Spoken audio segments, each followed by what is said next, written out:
Hi, it's Seta here.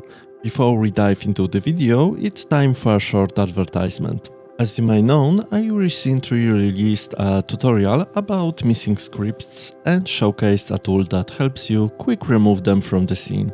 Well, I am excited to announce that the upgrade version of that tool is now available in the Asset Store. With the new version, you can not only scan your scene for missing script, but also search through prefabs across the entire project. Plus, you have the flexibility to decide whether you want to remove missing script from the single prefab, selected prefabs, or all of them. I think this tool will come in handy sooner or later, especially if you work with assets from the Asset Store, which often include missing script reference.